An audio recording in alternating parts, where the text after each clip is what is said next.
Hello and welcome to Rathods IAS Academy. Today in this session, we are going to see current affairs of 19th December 2025. Before getting started, let us see the important topics of the day. The first important topic of today's newspaper is consider ground realities in various states. Supreme Court tells Election Commission. You already know that in different states they are going for SIR, right? So here now Supreme Court gave guidelines for this election commission, and Supreme Court is saying election commission that we have to take ground realities into consideration and we have to extend the timeline for the states. And this topic is important from polity from GS paper 2. And next topic is India signs pact with Oman for duty-free exports will also allow labor mobility. So this article is talking about free trade agreement that had been signed yesterday by India and Oman. Here you have to see what are the proposals and you have to see why Oman is important for India, and you have to see map of Oman, and you have to see about what is the impact of this free trade agreement. And this topic is important from international relations as well as from economy point of view from GS paper 3. Our next topic is 202 Indians recruited into Russian forces since 2022, says Minister of External Affairs. As you all know that Russia is in war with Ukraine. To fight against Ukraine, Russia needs the human capital, human force. For that, Russia is recruiting from different countries to support its war. So in that, around 202 Indians were recruited since 2022 onwards. So this topic is important from GS paper to under international relations. And next topic is Tamil Nadu issues SOP for Jallikattu. So this is a bull taming event that is part of your history point of view, Jallikattu. But now Tamil Nadu government is issuing SOP. SOP is nothing but standard operating procedures. So here you have to see what are the guidelines given by this Tamil Nadu government, and you have to see what is the issue of this Jallikattu. Why Supreme Court banned it earlier, and again what Tamil Nadu government did. And here you have to see, as I said, Jallikattu is animal related game. You have to see which are the other animal related games which are played in India. And this topic is important from history and as well as polity point of view. Our next topic is India and Netherlands agree to expand security defense cooperation. So this article is important from international relations point of view from GS paper 2. And next topic is 900 million people will have diabetes by 2050. Strong steps need to slow progression. So this article is talking about one disease, that is diabetes, and recently we discussed about this one type of diabetes, that is gestational diabetes. 1 in every 5 pregnant women, they are facing this. That means here this article is going to say that there is increased risk of diabetes in India. We have to take urgent steps so that we can slow down this, or else this is going to become a pandemic. And this topic is important from science and technology point of view from GS paper 3. And next topic is inside the Dhruv 4 microprocessor. So our government of India unveiled one microprocessor and it is completely made in India.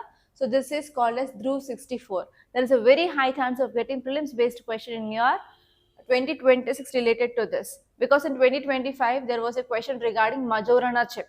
So here this is a microprocessor and name is Dhruv 64. There is a very high chance of getting question regarding this. And apart from these articles, there are articles regarding this VVG Ramji bill. One editorial in our today's paper is covering that, and one more is Shanti bill. Already we discussed those two bills in detail in our earlier classes. So because of this, I am not going to take for the today's discussion, guys. Okay, now let us see the first article. Look at the title.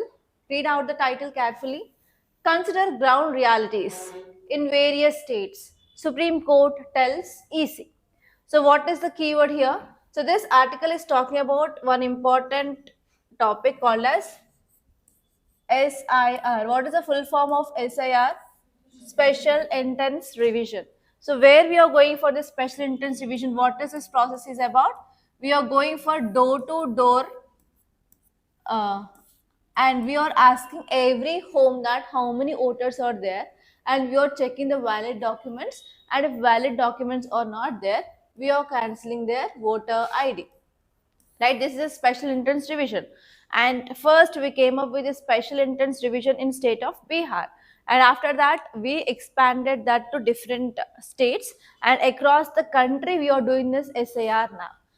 And if you see the different states in our country, we have small states and we have big states. We have developed states and as well as developing states and least developed states in our country. So if we are giving the same kind of timeline for all the states, is it possible? If you go to UP, UP is the largest state with largest population. If you are giving a timeline that you have to complete it by this, and if you are giving the same timeline for Goa and UP, is that possible? No. So because of this, now here Supreme Court said that election commission, you have to consider the ground realities like population size of the state and even development, like developmental activities, infrastructure, everything, and you have to go for extending of timeline. That is the thing which mainly said by the Supreme Court. And now here you have to see why Supreme Court said that now. And here there is a very high chance of getting question regarding SIR versus electoral rolls. Electoral rolls is nothing but before elections, Election Commission of India will be coming up with the voter list. That is called as electoral rolls. But now we are going for special entrance revision. We are going for checking of whatever the voter IDs which are there, number of registered voters, and even we are cross-checking with their documents, and we are doing this door-to-door survey. So here this SIR is completely different from this electoral rolls. Here you may get a question in your prelims by giving statements comparing both SIR and as well as vote electoral rolls. You have to be very much careful. And the second area where you can get a question here is election commission. So here election commission is ordering the states to come up with this. That means you may get question regarding powers of election commission of India and as well as state election commission. Why state election commission now? In Maharashtra, in state of Telangana, and even in the AP next year we are going to have this local elections, right? So local elections will be conducted by state election commission. But for president, vice president, Lok Sabha, Legislative Assembly, election commission will be ECI, Election Commission of India will be conducting elections. So here in 2026 you have a high chance of getting question regarding ECI and as well as State Election Commission. You have to focus on these two areas clearly, guys. And here they may ask only question regarding SCR. Consider the following statements regarding SCR, and then we give the statements, or else in the statements they can mix and match this SIR and as well as electoral rolls, and they may give directly the powers of ECI. So in these three areas you have to be very careful in your 2026 prelims. Okay. Yeah, now let us see in detail about this article, what happened, what is the background, everything. Now Supreme Court gave directions to Election Commission of India to sympathetically consider the state request for extending SIR enumeration deadlines. And Supreme Court said that Election Commission of India should consider ground realities in each state, and they have to decide the timeline by December 31st, 2025. Okay, why Supreme Court gave this directive? There were lots of petitions which are coming to Supreme Court, and these petitions are highlighting the rushed process, risking voter exclusion. So whenever we are keeping any deadline, if deadline is very short, if time is very short, what happens? We'll go for rushing with the process. Because of this rushing, what happens? Can we do this process clearly? No. Because of this, many voters are going to lose their voter ID if we are going for rushing.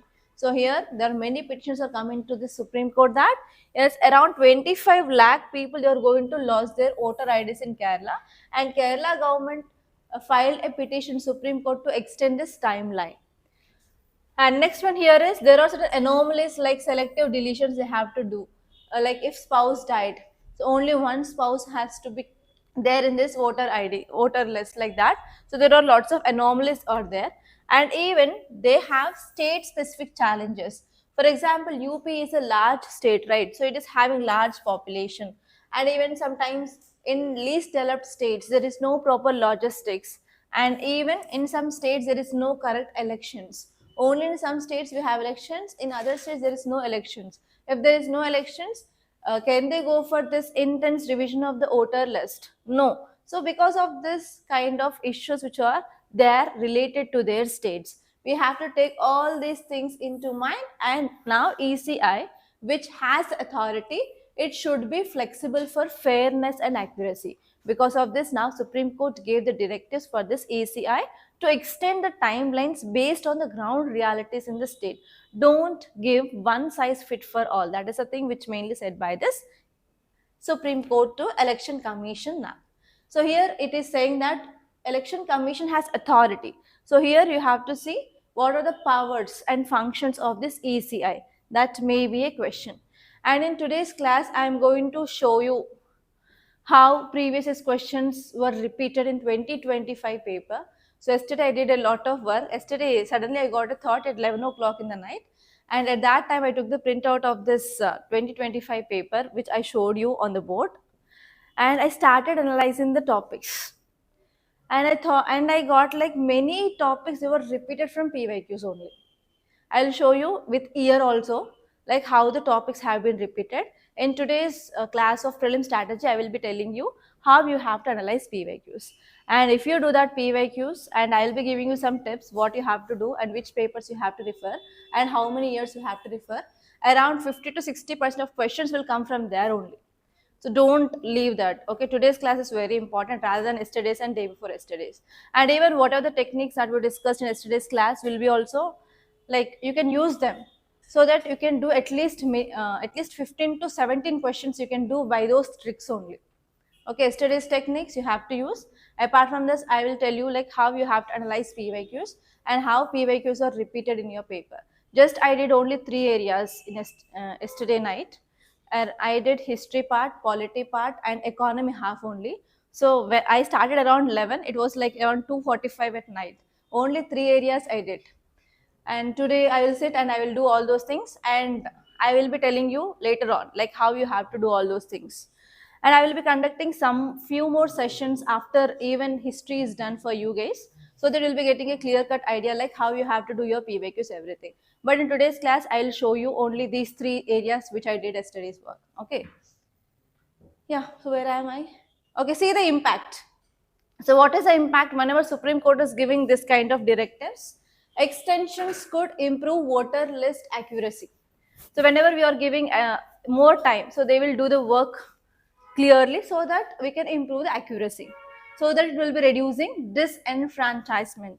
So India is famous for universal adult franchise. And India is the first country to came up with this universal adult franchise other than this other countries, right? So here, if we want to ensure that enfranchisement or universal adult franchise, we have to give certain time. Because of this, what happens? We can go for proper SIR and we can go for having a proper voter list. And without extensions, there is a higher risk of errors and as well as exclusions. If someone are getting excluded from this right to vote, obviously they are filing a case, right? So there will be increasing of legal disputes also, and even increasing of burden on courts. So because of this, we have to go for extension of this deadline. Yeah, that is the thing which mainly said. And what is special intensive revision? Special intensive revision is a focused, time-bounded, house-to-house voter verification process. And please make a note who will conduct this: booth level officers. So do you know this polling booths? So on this election day, on this time of elections, we will be going to one place where we are going to cast our vote. That is called as polling booth. So in that booth, you will be seeing like 3 to 4 officers who will be sitting, and one will be reading out the names, one will be checking the names, and one will be keeping this ink on your finger, and one will be showing the direction to where this EVMs are there or ballot is there, like that. Do you know this? So here, especially we are having booth level officers, and this SIR, this booth level officers will be conducting this house to house voter verification. Very important point. And they will update and correct the electoral rolls before the major elections. It ensures voter list accuracy, inclusiveness, and free from discrepancies by allowing new registrations, deletions, modifications, etc. Whatever they want to do, they will do. And even Section 21 of Representation of People's Act of 1950 also empowers this ECI to prepare and revise electoral rolls. Okay, you may get this kind of question. The question goes like this: Election Commission of India is having authority to come up with voter list. Which of the following is a source of powers of Election Commission regarding this? They will give you Constitution of India, Representation of People's Act of 1950, Representation of People's Act of 1952, or else any other article they'll give. So actually this power is given to this election commission under this Representation of People's Act of 1950. Are you understanding how the question will be framed? Blindly what we'll do, Constitution of India. It is not Constitution of India. It is Representation of People's Act of 1950. Under that also section 21 talks about this power of election commission to make this or to revise this electoral list. And here we have Article 324 talks about Election Commission of India. So this Article 324 gives the power to Election Commission of India regarding supervising and control and preparation of electoral rules. But regarding revising everything, this Representation of People's Act will be giving the power. Okay. And next one is Article 326. This Article 326 guarantees universal adult franchise. What is universal adult franchise? Any citizen of India who is attaining around 18 years or above 18 years, they have this right to vote. Okay, that is given in this Article 326. And here you have to see 61st Constitutional Amendment Act. Actually, on this 61st Constitutional Amendment Act, UPSC already asked a question. So what is 61st Constitutional Amendment Act? Earlier, the age to vote is 21. That had decreased to 18 by this Constitutional Amendment Act. Okay, that is also you have to remember here. Okay, now let us see the next article. Look at the title. India signs pact with Oman for duty-free exports. Will also allow labor mobility. In our yesterday's class, I already said India-Oman relations, they mark 70th anniversary this year. So this is very important. So here you have to see Oman map and you have to see the countries which are sharing boundary and nearby water bodies or any major physiographic divisions if they are there. So see that once. And next here, what exactly you have to see is what is this free trade agreement now. So what are the features of this free trade agreement? What are the proposals under this agreement? And why this Oman is important for India? In yesterday's or day before yesterday's class, we discussed about this Chabahar port. In which country it is located? Yes, Iran. Iran is supporting India to use this Chabahar port, and India is developing Shahid Beheshti port in this Chabahar, right? Chabahar port is having two important ports. One we are developing, nothing that we know. And even Oman is supporting India regarding one port. That port is called as Dakum port. Okay, Dakum port.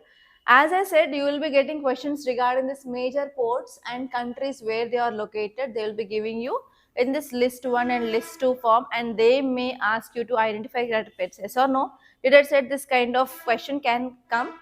Chabahar port, Iran. Dakum port, Oman. So like that, you have to make a list of important ports where India is having access. Okay. And even you have to see string of pearls concept. You know the string of pearls? China is developing ports in different countries so that it can increase its influence in this Indo-Pacific region. So even you have to make the list of the ports which are developed by this China in different countries which are part of the string of pearls, because there are also ports and countries, right? So you have to use this kind of key things and you can make the note of the important ports and countries. Okay, you have to make the note of string of pearls ports and as well as countries, and also you have to make a list of ports where India got the access and in which country they are located. So you may get for sure a question because of this Oman Dakum port. Okay, now let us see the context. India and Oman signed Comprehensive Economic Partnership Agreement, that is CEPA, in Muscat, and this pact is going to be expected to come into force by 2026 first quarter.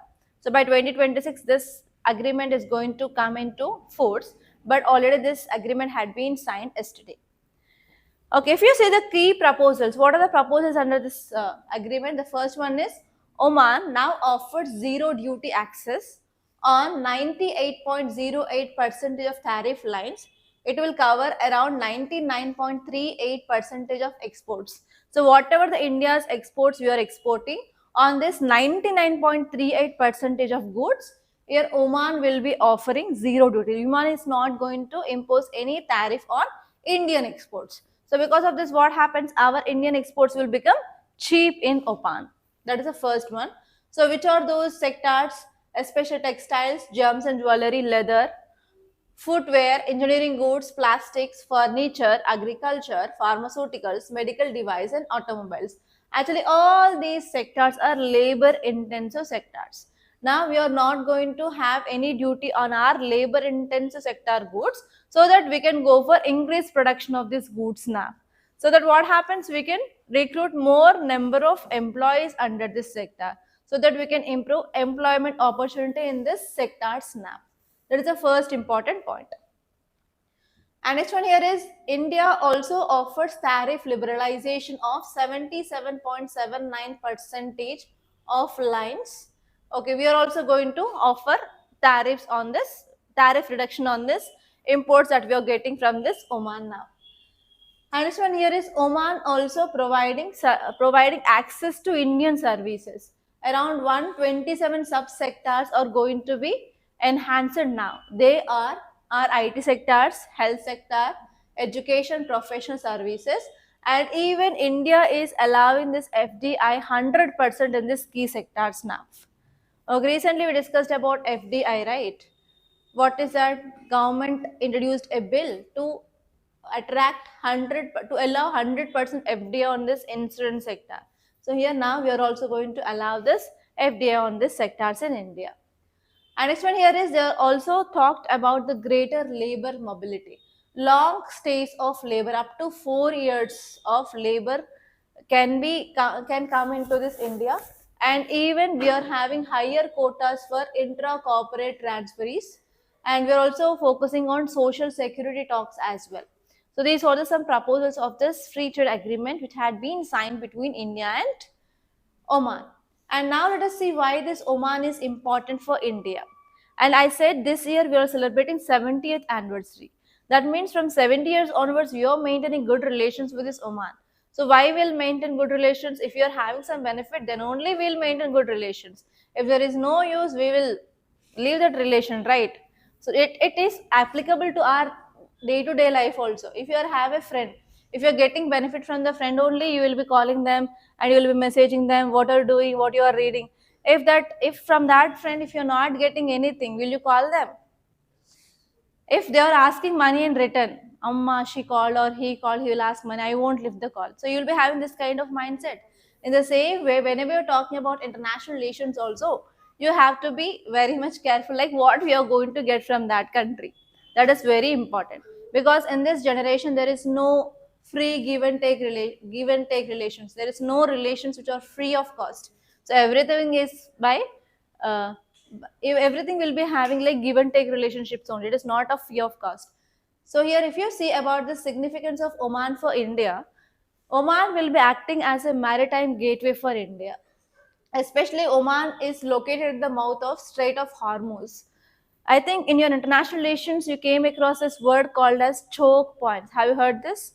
Choke points are the important points which will be allowing for the great trade. It will be connecting two big larger bodies. So we have Strait of Malacca, we have Bab el Mandab, we have Suez Canal, and we have the Strait of Hormuz. So here this Strait of Hormuz, it is this Oman is located at the Strait of Hormuz. That means it is going to play a key role in this world trade. That is a one important reason. And next one here is Oman will also provide a proper access to India to critical sea lanes of communication, especially in this Persian Gulf and Indian Ocean also. This Oman plays a very important role because of the strategic location. And next one here is defense logistic anchor. So here Oman is giving access for this Dakum port, which will enable Indian naval deployment, maintenance, and logistic support, etc. for India. For that reason, Oman is very important. And next one here is security partnership. Oman supports India's energy strategy through hydrocarbons cooperation and even petroleum storage arrangements, etc. And next one here is Oman will also helps India for balancing of power in West Asia. We can engage in this Gulf region. And next one here is it will be also helpful for getting stable investment platforms. And even Oman and India came up with this Oman India Joint Investment Fund. Like that, we are developing economy and as well as infrastructure linkages, guys. And here you have to think what are the impacts. So yes, we signed this free trade agreement. That means we are going to have access to international markets. and we can increase our exports. And not only that, we can create employment opportunities. Overall, we can increase our GDP. What is this GDP? It is the total value of final goods produced in our country within 1 year. That means we are going to increase our GDP as well. Okay, so these are the things that you have to remember from this article, guys. And now let us see the next article. Look at the title. Two not to Indians recruited into Russian forces since 2022, says Ministry of External Affairs. Okay, so this article is saying that around 202 Indians, they are believed to have been recruited into Russian forces since 2022, and out of them, 26 they lost their life. Okay, now we have to think. So, if this kind of incidents happens between the country, can people have the trust on them? People will lose trust because our Indians, they are losing their life in other country.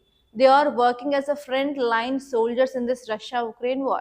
If the people who are working in this front line soldiers, actually there is a very grave threat to their lives, because the loss of life chances will be very high if you are acting in this front line soldiers. So actually what is happening here? Because around 202 Indians were recruited in this Russian army. Now there is loss of trust on this Russia by our Indians. Indians are losing their trust. So because of this, if we are going for any agreements, recently Putin visited India. So if this kind of incidents are happening, what happens? Public outrage will increase, and even it will be having loss of trust on Indian government as well.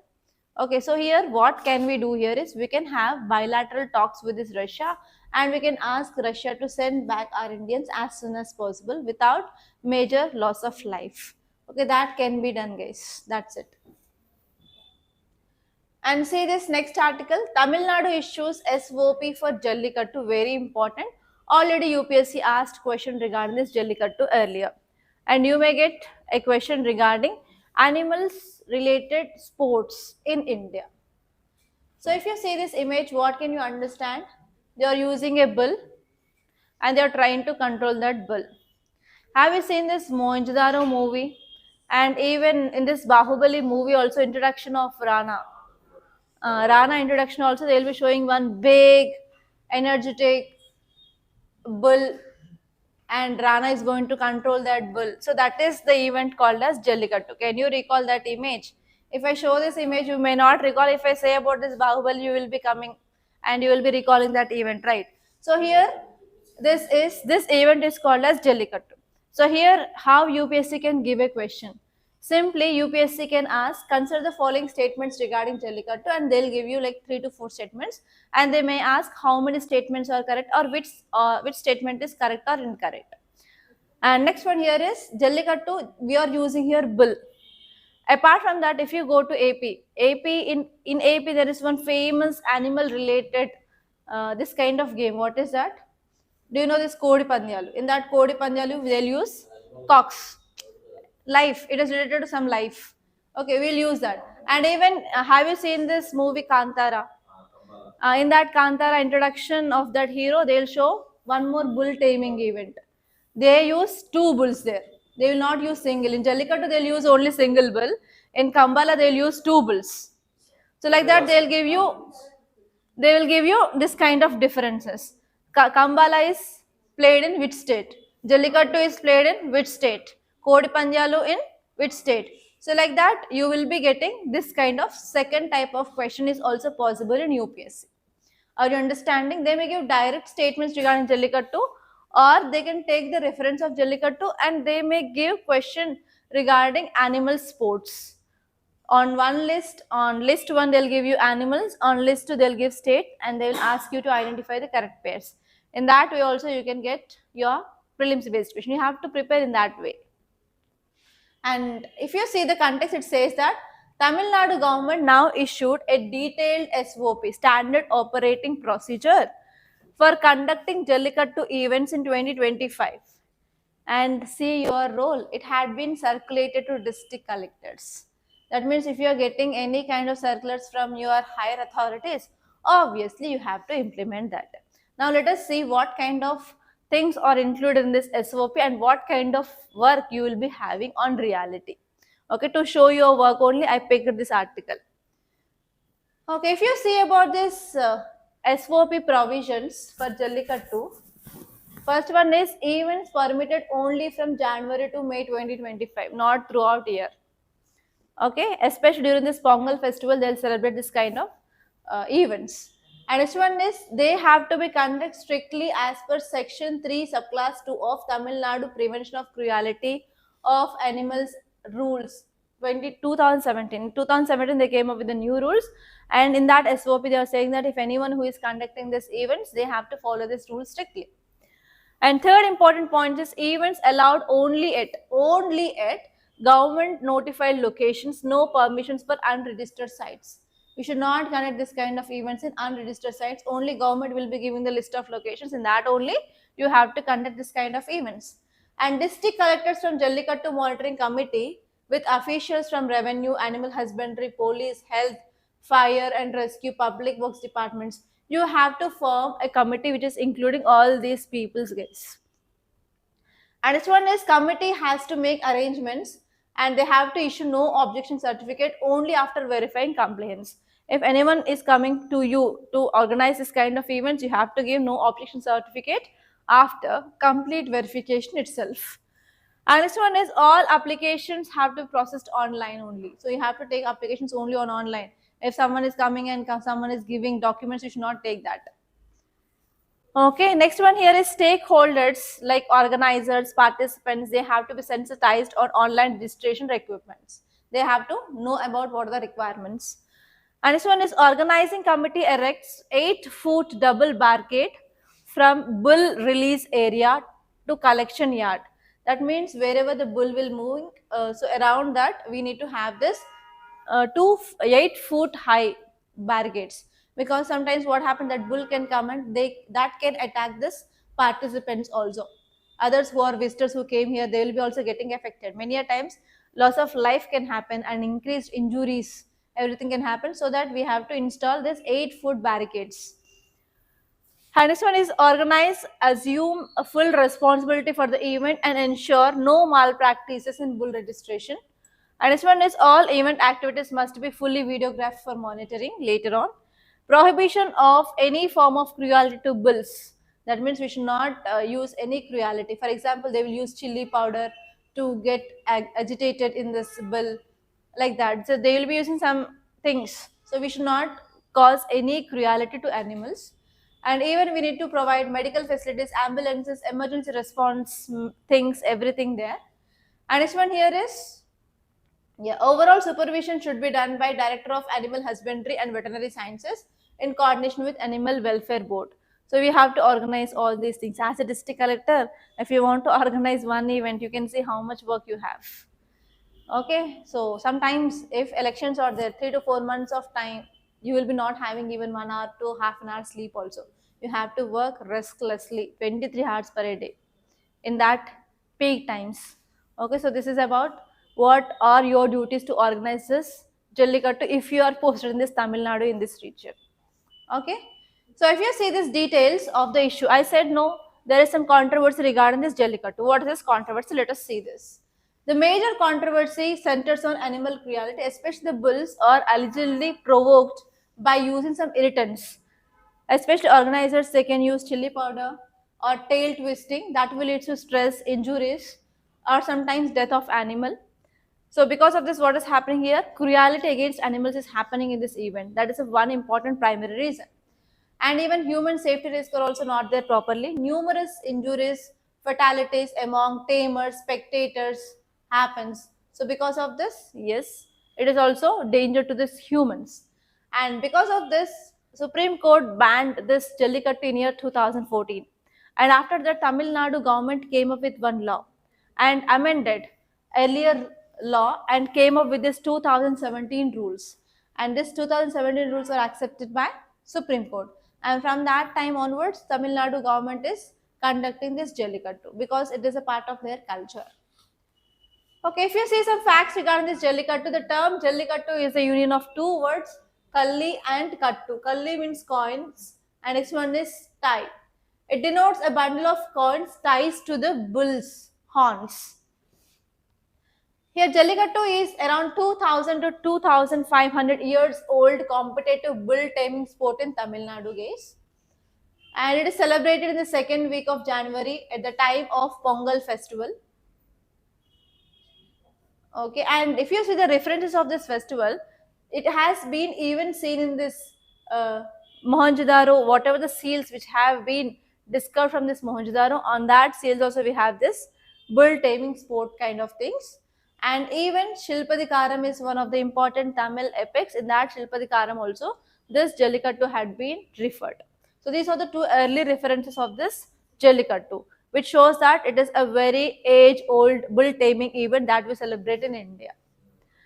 Okay, see here guys, the sports which involves animals, Jallikattu, Tamil Nadu, Rekla, Tamil Nadu, Baligadi, Chariot, Maharashtra, Kambala, Karnataka, Maramudi bull surfing, Kerala, Dhirio bullfight, Goa, bullfight during Bogli Bihu in Assam, camel racing in Rajasthan, bulbul fight Assam, cock fights in AP, Chhattisgarh and Jharkhand. So these are the bull animal taming events. Animals are used in different sports.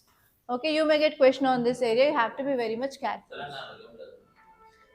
No. Yeah, see here, next article, India and Netherlands agree to expand security and defense cooperation. So first of all, you have to open map atlas and you have to see where is this Netherlands located and nearby water bodies and the countries with which it's sharing its boundary. Okay, UPSC is having the tendency to ask question regarding that, guys. Okay, so that's it. And say this next article, 900 million people will have diabetes by 2050. Strong steps need to slow progression. Okay, so here this article is giving lots of data. Just to see one data. Here this article is saying that 500 million people living with diabetes in 2024. In 2024, 500 million people are having this diabetes, and it says that nearly 900 million people between the ages of 20 and 79 they are going to have this diabetes. So here you have to see about what is diabetes. What is this diabetes condition? Whenever there is increasing of blood glucose level, that concentration is called as diabetes. And which are the hormones involved? We have insulin. Insulin is produced by which organ of the body? Pancreas.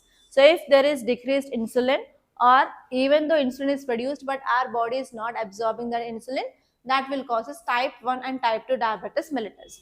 In gestational diabetes mellitus, what happens because of this cravings, pregnancy cravings, we will be normally having more amount of food.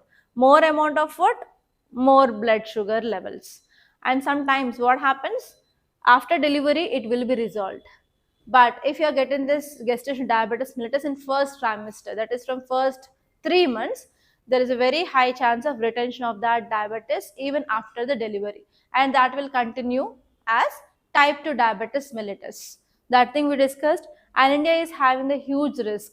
In India, in every 5 women who are becoming pregnant, 1 woman are getting this diabetes mellitus, gestational diabetes mellitus. That is a recent study that we discussed.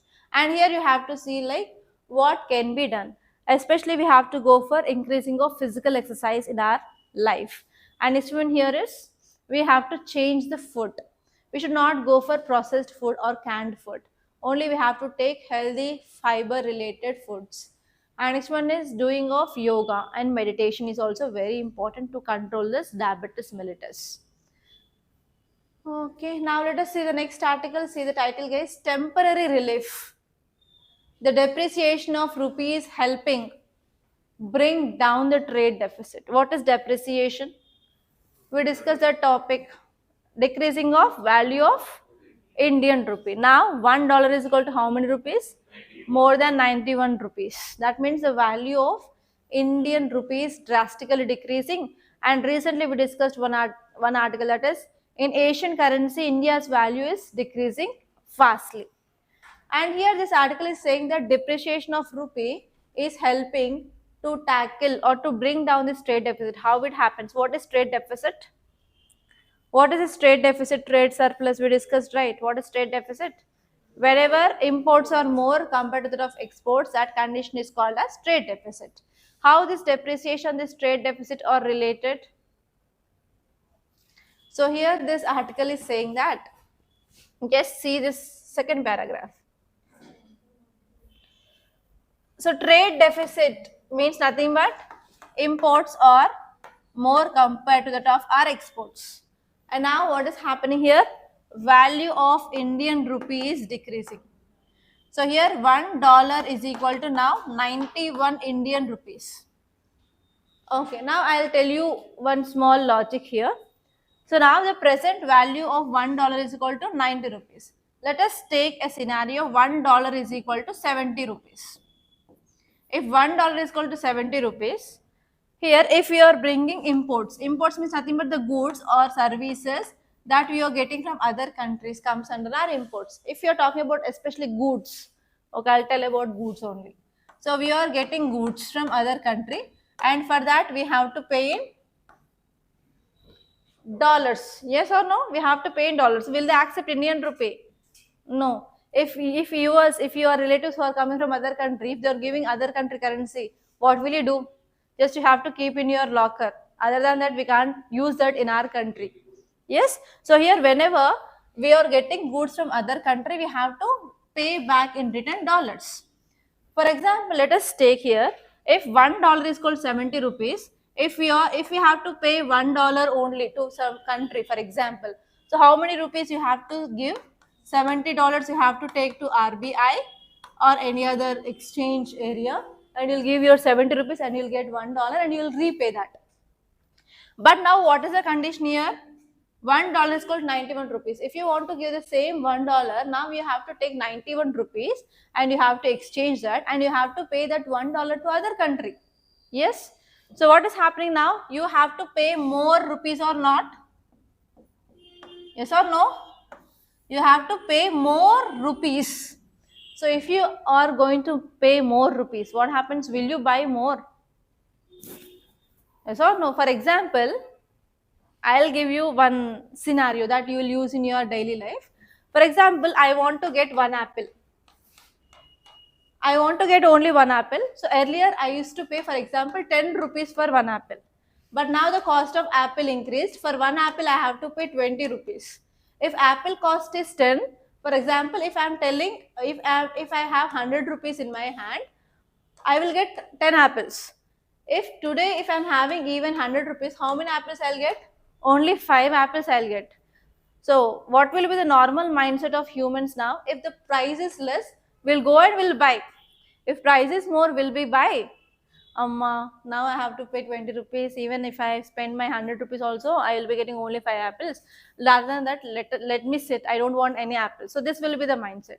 In the same way here, what is happening is, I have to pay more rupees here to get that same good. So because of this, what I'll do? I will stop getting imports because I have to pay more. What is happening here? The purchasing power of people is getting affected because of this depreciation. Are you understanding? So because of this, what is happening now? For temporary period, we decreased imports in the month of November. So because of this, what happening? Now we are decreasing our imports. Whenever you are decreasing imports, and if you are increasing exports, or if you are maintaining same exports, what happened? The trade deficit will be, the number will be decreased. That is the thing which mainly said here. Have you understood? So because of this depreciation, because of this weakening of Indian rupee, now we are reducing our imports. Because of this, temporarily, to some extent, there is decreased trade deficit in the month of November. That is the thing which mainly said. And even we discussed certain articles regarding our trade deficit had been decreased, imports increased. Sorry, imports decreased, exports increased. We discussed, I think, 3 to 4 days ago. So now we got explanation that because of this depreciation, now India is reducing imports. We are reducing imports. It is a tricky topic for India, and we are reducing import dependence on a medium term. So because of this, what is happening here? There is decreasing of trade deficit to some extent, and it is not permanent. It is a temporary phenomena. That is about this article. And apart from that, there are 2 editorials in your paper that is regarding this VVG Ramji bill. Already we discussed that. Next one is Shanti bill. Yesterday also we discussed about this Shanti bill, right? So see that notes once. And there is one article. It is very, very important. This year for sure you may get question regarding this. Last in 2025, we came up with indigenous chip. That name is Majorana chip. On that the question came. So here it is also indigenous microprocessor and the name is Dhruv 64. You may get question. In that topic, the question goes like this. Consider the following statements regarding Majorana chip which is in use. And they gave you 3 statements. Here you may get, recently Dhruv 64 microprocessor is in use. Consider the following statements. They make you 3 statements like that. Okay. So here let us see why it is in use. Ministry of Electronics and Information Technology, Ministry of Electronics and Information Technology announced the launch of Dhruv 64. It is an indigenous microprocessor. Because of it, it is in use. So if you see some facts here, it is fully indigenous. That is nothing but it is developed completely in India. And completely in India is nothing but Indian company manufactured that microprocessor. And who developed that? Normally, if UPSC is giving statements, they will give wrong regarding the organization which developed that. So even this Majorana chip also, it was developed by Microsoft, but they gave Amazon or another thing. So UPSC have the tendency of changing of this organization which produced that. So here you have to remember this.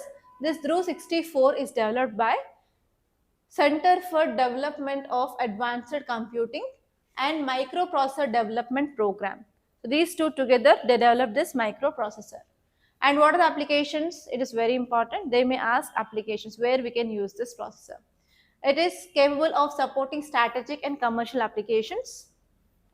And it is suitable for sectors like 5G infrastructure, automotive systems, consumer electronics, industrial automation and Internet of Things. In all these electronic areas, we can use this processor. And it provides homegrown microprocessor technology which had been designed for startups. It is designed for startups, academia, industry to build, test and scale indigenous computing products. We are not going to rely on foreign processors now because we indigenously developed that technology. Okay, so this is about this Dhruv 64 guys. And now let us see the questions. So look at the questions and you have to identify the answers. Try to use the techniques that we discussed in last class. With reference to Dhruv 64, which of the following statements is or are correct? It is India's first indigenously developed 1.0 GHz 64-bit dual-core processor. It is based on open source RICV architecture. It was developed by Center for Development of Advanced Computing under Microprocessor Development. So you know this third one is right for sure because I said normally they will change that, but I didn't change here to make you sure that yes, it may happen. So 3 is right and actually it is 64-bit only. So that is given somewhere in this article only. No, here it is. Here you can see 64 bits dual core processor. So it is also right. And it is based on one technology. I'll tell you where it is. Yeah, it is RISC-4, pronounced as RISC-wise set of basic instructions that a processor understands. So this is the technology on which this processor works. So actually these 3 statements are right. So see this article and please try to make a note of in details which is given like what technology it is using and here this paragraph. Okay, so this third statement, all these 3 statements are right in this question. Yeah, say this next question guys, read it out. Consider the following statements about Jallikattu.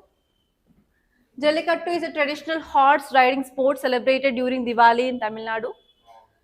The Supreme Court of India permanently banned Jallikattu in its 2023 judgment, declaring it unconstitutional. The Tamil Nadu government's 2025 SOP allows Jallikattu events throughout the year without any locations restrictions. So here, Even if you don't know whether it is horse or not, it is Diwali here. Normally, major type of this events will be celebrated in this Sankranti time, Pongal time. So if you know that also, you can say that no, it's wrong. And even they gave here hearts. It is a bill. Okay, next one is Supreme Court of India permanently. It is extreme word. Permanent గా అయితే మళ్ళీ ఇప్పుడు ఎందుకు celebrate చేసుకుంటాము? Are you understanding the observation that you have to see? So permanently didn't ban. So this is also wrong. This is also wrong. And next one is Tamil Nadu government 2025 SOPs allows Jallikattu events throughout the year. Throughout the year, only from January to May. And any location, no, they gave the restrictions. Only government is in a permission loan. We have to do that. So what is the answer? D, none. Are you understanding? So you have to use your observation skills and you have to use your basic knowledge. Okay? Yeah. Let us see the next question. See here. Consider the following statements regarding India-Oman Comprehensive Economic Partnership Agreement signed in December 2025. It is about this agreement which signed between India and Oman. It offers zero duty access on over 98% of Indian tariff lines, benefiting labor-intensive sectors like textiles, automobiles. India provides complete tariff elimination on all sensitive items, including dairy and gold, without any exclusions. అది కొంచెం extreme అనిపించట్లా? all sensitive items without any exclusions. So if you read that, it will be sounding somewhat extreme. And this one is the agreement includes provisions for enhanced labor mobility and longer stay periods for Indian professionals in Oman. They can stay 4 years. That means long term. And they are saying that they are going for labor mobility. Title loan is labor mobility. So whatever the articles you are seeing, just see, observe them properly.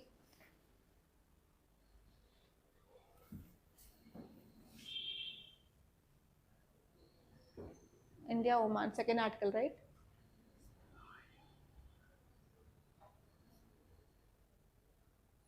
Allows labor mobility. The title itself is saying labor mobility. Okay, whenever you are reading articles, observation is very important. Okay, this statement is right or wrong? Third one. Then which is wrong? So what is the answer? So like that you have to answer your questions. Completely you will not know every statement in UPSC. You have to use your observation, common sense, reading things. Okay, if you are feeling something extreme, it will be wrong. General statements will always right. Specific statements will always wrong. You have to check with the numbers and you have to check with the organization which made that like that. Okay, I will be showing that in today's class. Okay, that's all guys. Thank you so much. By this I'm concluding. If you really like this class and if you're gaining some knowledge from my classes, please do give review guys. Don't forget to give Google review. We added link in the description box. Please click that and please give the star rating and even your review guys. That will support a lot. And if you're gaining something for us, please do give review. Don't forget. And do subscribe to Rathods IAS Academy YouTube channel. And as well as one more thing I want to say, I will be providing you this English analysis for sure. And by the evening, you will be also getting Telugu analysis of this Hindu also. There I will be giving you brief ideas of articles, especially for the beginners. If you're not understanding this English analysis, you can watch that. That will be posted in our Telugu YouTube channel, guys. And one more thing here is you can follow our Instagram page where we are providing prelims questions with answer and also mains questions with model answer and also current affairs in short. And if you want to get this notes of this class, you can join our Telegram channel. Link is in the description box. Thank you so much, guys.